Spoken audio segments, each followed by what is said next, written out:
नमस्कार दोस्तों, एक बार फिर से स्वागत है हमारे YouTube चैनल पर राज के एजुकेशन। आज हम हिंदी की शिक्षण विधियां व्याकरण शिक्षण के बारे में पढ़ते हैं। व्याकरण शब्द बी प्लस आ प्लस कृत प्लस लुट से बना है। व्याकरण तब पढ़ाएं जब बालक को भाषा का कुछ ज्ञान हो जाए। स्वीडन क्या कहते हैं व्याकरण के बारे में? इसे भाषा की आत्मा, भाषा का शरीर, भाषा का व्यवहारिक विश्लेषण, भाषा को अनुशासित करती है। व्याकरण क्या करती है? भाषा को अनुशासित करती है। दोस्तों, व्याकरण शिक्षण के उद्देश्य क्या हैं? भाषा का शुद्ध रूप सीखना, वर्ण, ध्वनि, शब्द तथा वाक्य के बारे में जानकारी देना, शुद्ध उच्चारण सीखना, शब्दों का विश्लेषण व संश्लेषण करना सीखना। व्याकरण शिक्षण की विधियां कौन कौन सी हैं? आगमन विधि पहली, दूसरी है निगम विधि। एक एक करके पढ़ते हैं। पहली है आगमन विधि। यह उदाहरण से नियम की ओर विधि आगमन विधि है। उदाहरण से नियम की ओर चलने वाली कौन सी विधि है? आगमन विधि।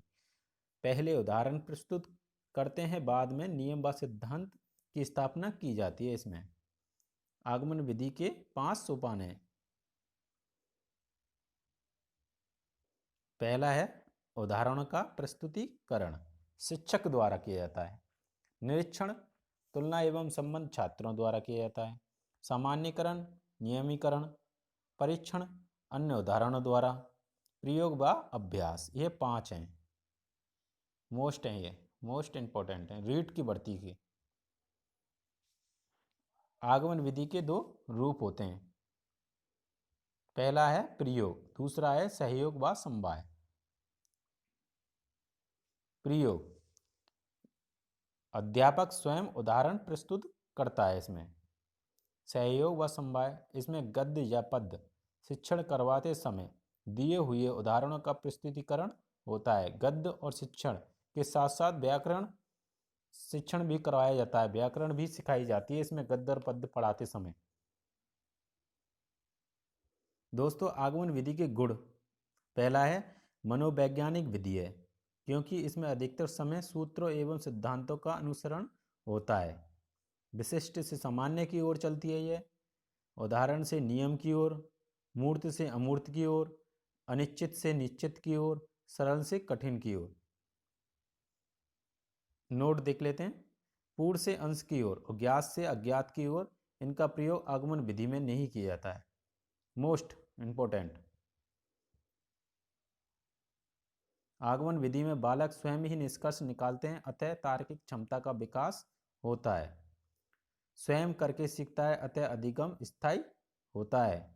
यह विधि रटने की प्रवृत्ति पर अंकुश लगाती है तथा समझने पर बल देती है। आगमन विधि के दोष, समय अधिक लगता है, अतः पाठ्यक्रम पूरा नहीं हो पाता है इसमें। उच्च कक्षाओं के लिए उपयोगी नहीं है, कई बार छात्र गलत निष्कर्ष निकाल लेते हैं इसमें। छोटी कक्षाओं के लिए व्याकरण शिक्षण की सर्वश्रेष्ठ विधि मानी जाती है। अगली विधि है निगमन विधि या सिद्धांत विधि। दोस्तों, इसमें पहले नियम बताकर बाद में उदाहरणों का द्वारा पुष्ट की जाती है। पहले तो नियम बताए जाते हैं, फिर बाद में उदाहरण देकर पुष्टि की जाती है निगम विधि में। और आगमन विधि में पहले उदाहरण दिए जाते हैं, फिर नियम बताए जाते हैं। निगम विधि के 2 रूप होते हैं। पहला है सूत्र, शिक्षक द्वारा छात्रों को सूत्र रटा दिया जाता है, तत्पश्चात उस सूत्र को उदाहरण द्वारा पुष्ट किया जाता है। इसका मतलब समझते हैं दोस्तों। इसका मतलब यह हुआ कि संधि अगर हम पढ़ाते हैं तो पहले संधि के कुछ नियम बताए जाते हैं, फिर संधि उदाहरण देकर उन्हें सिद्ध किया जाता है। यह विधि हिंदी से संस्कृत से ली गई है। दूसरी है पाठ्य पुस्तक विधि। इसमें बालक पाठ्य पुस्तक से नियम या परिभाषाएं रट कर याद लेता है, बाद में उदाहरण द्वारा पुष्ट कर ली जाती है। यह विधि हिंदी से अंग्रेजी में ली गई है। निगम विधि के गुण, पहला है निगम विधि के समय कम लगता है, इसमें विस्तृत पाठ्यक्रम भी समय पर पूर्ण होता है, उच्च कक्षाओं के लिए उपयोगी है, सिद्धांत परीक्षण हेतु उपयोगी है, ये पूर्ण से अज्ञात की ओर चलती है। दोस्तों, दोष देख लेते हैं इसे। रटने पर बल देती है यह। अमानवैज्ञानिक विधि है, अरुचिकर है, कल्पना शक्ति व चिंतन तार्किकता का विकास नहीं हो पाता है इसमें, छोटी कक्षाओं के लिए अनुपयुक्त है।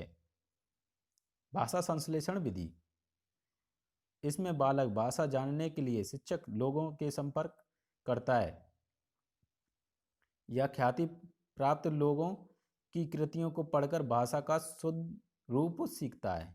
इसका मतलब यह हुआ कि बालक भाषा को जानने के लिए शिक्षित लोगों के साथ संपर्क करेगा और अच्छी अच्छी लेखकों की किताब पढ़कर उनका शुद्ध रूप सीखता है। यह विधि सहज व स्वाभाविक है, परंतु इसमें व्याकरण का व्यवस्थित एवं क्रमबद्ध ज्ञान नहीं करवाया जाता है, प्राथमिक स्तर पर उपयोगी है। दोस्तों अगली विधि है विश्लेषण विधि। आगमन और निगमन की मिलेमा विधि मिलाकर बनाई हुई विधि कौन सी है? विश्लेषण विधि। यह आगमन और निगमन का मिश्रण रूप है। इसमें पहले आगमन तथा बाद में निगम का प्रयोग किया जाता है। यह विधि व्याकरण शिक्षा की सर्वश्रेष्ठ विधि मानी जाती है। दोस्तों वीडियो अच्छी लगी हो तो लाइक करें, अपने दोस्तों के साथ में शेयर करें, ऐसे ही बने रहिए हमारे यूट्यूब चैनल के साथ में। फिर मिलते हैं एक नई वीडियो के साथ में, तब तक जय हिंद जय भारत।